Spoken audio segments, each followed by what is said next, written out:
hasta los estudios de Televisión Nacional de Chile, Alberto Precht, director ejecutivo de Chile Transparente. Muchísimas gracias por acompañarnos. Hola, Buenas tardes. Patricia, buenas tardes. Bueno, partir preguntando, perdón, porque lo último que nos decía Andrea desde La Moneda, ustedes entregan este documento a un par de horas de que La Moneda haga el anuncio respectivo. ¿Se logra incluir lo que ustedes proponen en este anuncio? ¿Pudieron conversar algo al respecto con el presidente? Bueno, Chile Transparente, Espacio Público y el Observatorio del Gasto Fiscal hace un par de semanas nos pusimos de acuerdo en 8 medidas que fueran fundamentales, no solamente para combatir el abuso, sino también la sensación de impunidad. Y por eso que nuestra agenda se llama Agenda contra la Impunidad directamente. Porque como decía el presidente de Renovación Nacional, abuso es algo muy amplio, pero hay ciertos abusos que duelen más porque atacan directamente al sistema. Y esos son los abusos más bien relacionados con la corrupción. Afortunadamente, el presidente de la República hoy día, con 5 ministros, nos recibieron, pudimos trabajar por más de 40 minutos en cada una de las medidas, poder presentarlas, y claramente entendemos que hay algunas que van a ser incluidas en el corto plazo, otras que requieren un poquito más de trabajo prelegislativo con otros órganos del Estado y que esperamos que pronto estén incluidas. Sí, lo que hemos visto en estas semanas en las demandas, en lo que hemos visto también ahí en la calle, muchas veces apuntando hacia los abusos, hacia las situaciones de privilegio. ¿Cuáles debiesen ser los énfasis en esta agenda si se quisiera hacer calzar con esas demandas? Bueno, lo primero es que en Chile, y eso quedó muy claro en la visita del Papa, existe una justicia para pobres y una justicia para ricos, y eso indigna. Ayer conmemorábamos la muerte de 81 internos en la cárcel de San Miguel. Uno de ellos murió por haber vendido CDs piratas y estaba cumpliendo una prisión preventiva. Una persona que comete un delito de corrupción hoy día en Chile posiblemente, muy posiblemente, va a pasar 0 días en la cárcel y va a pagar una multa muy ínfima de lo defraudado. Eso claramente es injusto para el ciudadano honesto, es injusto para el sentido de justicia propiamente tal, de darle a cada uno lo que corresponde, lo suyo. Por lo cual, ahí hay un primer sentido, efectivamente, aumentar las penas, revisarlas, pero sobre todo la efectividad de la persecución penal. O sea, eliminar la impunidad, en definitiva. Eliminar la impunidad, porque hoy día, ¿qué es lo que pasa? Tú tienes un Ministerio Público que no tiene una especialidad en estas materias, son delitos muy difíciles de probar, a diferencia de un hurto. Yo me llevo este vaso para la casa, hasta las cámaras me pillan. La corrupción ocurre debajo de la mesa, ocurre en un avión, ocurre en un paraíso fiscal, ocurre en otras partes, normalmente donde reina la opacidad. Entonces necesitamos darle luz y necesitamos herramientas para poder combatir esos delitos y entregárselos al Ministerio Público. Fiscalía especializada en delitos de alta complejidad. Por otra parte, generar la prueba que se pueda llevar a juicio. Hoy día no tienen pruebas los fiscales y por eso los juicios terminan con salidas alternativas o terminan imputándose otros delitos como delitos tributarios. Y para eso necesitamos denunciantes de corrupción. Y para que hayan denunciantes de corrupción necesitamos generar los incentivos para que las personas denuncien. ¿Qué es lo que pasa hoy día y qué es lo que proponen ustedes? Porque efectivamente quienes denuncian la corrupción hoy día se ven atrapados, digamos, en una maraña judicial, a ratos hasta política, digamos, en que cuál es el beneficio o la ganancia, digamos, para quien denuncia actos de corrupción. Mira, Mauricio, y lo más grave es que hay denunciantes que lo han pasado muy mal, ¿Sí?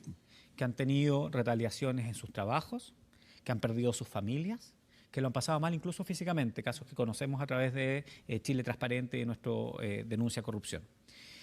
Entonces, ¿qué es lo que proponemos? Primero, que se generen los incentivos. Es decir, si usted va a denunciar y es una persona honesta que va a entregar información de buena fe, incluso que reciba un premio de aquello que el Estado pueda recuperar. Si es una persona que está metida en una banda y quiere salirse de ahí por la razón que sea, bueno, que pueda tener, por ejemplo, algún beneficio con lo que se llama delación compensada. Y por supuesto que una vez que usted hace la denuncia se debe respetar 100% su anonimato, su reserva de identidad y por supuesto generar las medidas para que usted pueda ir a juicio sin tener que exponerse frente a un careo, frente a la persona que está acusando. Entendemos que cuando una denuncia de corrupción está acusando, por ejemplo, bandas de narcotraficantes o políticos o empresarios importantes. O el Estado. O el Estado, claro. Y que usted pueda efectivamente después rehacer su vida de manera completamente normal. Eso se hace en muchos países y en Chile estamos en un déficit total. Solamente los funcionarios públicos tienen una pequeña protección de inamovilidad en sus trabajos. Ahora, dentro de los casos que hemos visto también y que han generado molestia, dice relación con ventas o comisiones, lo que dice relación en el fondo con financiamiento irregular de la política. Hemos conocido ahí varias salidas alternativas. Después de eso, en el año 2018 hubo una ley que apuntaba a casos de corrupción, aumentar las penas de cohecho y soborno. ¿Eso no sería suficiente como para enfrentar casos como estos y evitar esas salidas alternativas? ¿Qué es lo que falta para que efectivamente sea distinto las sanciones que ellos enfrentan? Mire, hay países como Venezuela donde las penas por el lavado de activos llegan a 15 años, pero la persecución penal es completamente insuficiente. Aquí se aumentó efectivamente las penas, cosa que parece muy bien, pero la persecución penal no se mejoró. Y por lo cual hoy día muchas personas dicen, bueno, es que no hemos tenido un nuevo caso, y claramente para tener un nuevo caso hay que generar la prueba. Pero por otra parte, Patricia, tú señalabas algo muy importante respecto a los delitos electorales, a los delitos que tienen que ver con las campañas políticas. El servicio electoral sigue teniendo, al igual que el servicio de impuestos internos, la facultad privativa para poder querellarse o denunciar en el caso de estos delitos. Una de las cosas que están en nuestras propuestas es que efectivamente el Ministerio Público de manera directa pueda perseguir estos delitos y más bien los otros entes técnicos colaborar con la investigación judicial y Pero penal. veo una resistencia a ese cambio. ¿Por qué? Hay que no dependa solamente del Servicio de Impuestos Internos el iniciar una investigación de ese. Mire, tocar el poder es de las cosas más difíciles que a uno le toca en el trabajo del día a día. Cuando uno toca un poquito el poder, claramente saltan varias piezas, empiezan presiones, etc. Los delitos tributarios, los delitos electorales tocan el poder. Uso de información privilegiada. Pero por supuesto, es un descaro. Es un descaro que una persona que haya sido constantemente condenada por uso de información privilegiada pueda seguir tan libremente dando entrevistas. Está muy bien, tiene su libertad de expresión, pero ¿cómo lo comparamos con una persona que, por ejemplo, cometió una falta de tránsito, que es muy grave, por supuesto, pero que hoy día con la ley Emilia pasa en cárcel? Se toma un par de tragos de más, etcétera.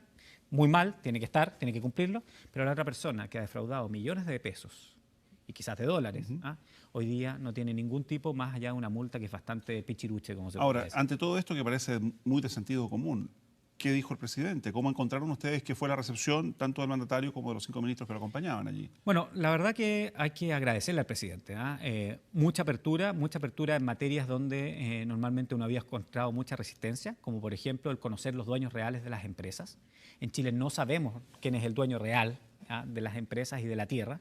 Uno puede crear figuras distintas legales, y eso es muy importante conocerlo. Mucha apertura en aquello, mucha apertura en protección al denunciante, mucha apertura en mejorar el Ministerio Público, por lo cual lo vemos con bastante optimismo y además muestra que efectivamente el gobierno está escuchando. Ya, pero se va a ir a los temas de fondo y no puedo dejar de mencionarlo, porque acá hay muchos que hoy día cuestionan al propio presidente en su condición de empresario y de cómo llegó, digamos, a la fortuna que hoy tiene. Bueno, claramente estas medidas van a ser medidas que duelen a los empresarios y que tienen que ver a los malos empresarios, aquellos que han cometido faltas, delitos, etc. Y es importante que se haga. Yo no te puedo responder, Mauricio, si el Ejecutivo efectivamente las va a tomar o no. Lo que hoy día vimos es una muy buena actitud del Ejecutivo en pos de que esto cambie. Y la verdad que si no cambia, al final es el peor favor que se puede hacer el mismo Ejecutivo. Chile es de los países en el mundo que más ha bajado en el índice de percepción de corrupción. Eso no solamente daña el alma de Chile, a nosotros, nuestro estado de ánimo, daña la inversión. Nadie va a invertir en un país que decae en sus niveles de corrupción. Daña la confianza internacional. Daña también a la misma democracia. Y yo creo que el gobierno y en general, no solamente el gobierno, después nos reunimos con diputados de Revolución Democrática, algunos otros de otros partidos del Frente Amplio, están con la actitud de que efectivamente esta tiene que ser una agenda país y una agenda país urgente que debe ser tratada. Muy bien, Alberto Precht, muchas gracias por conversar con nosotros sobre este tema. Muchísimas gracias. Muy amable, buenas tardes. Bueno, y avanzamos a otras materias. Carabineros investiga un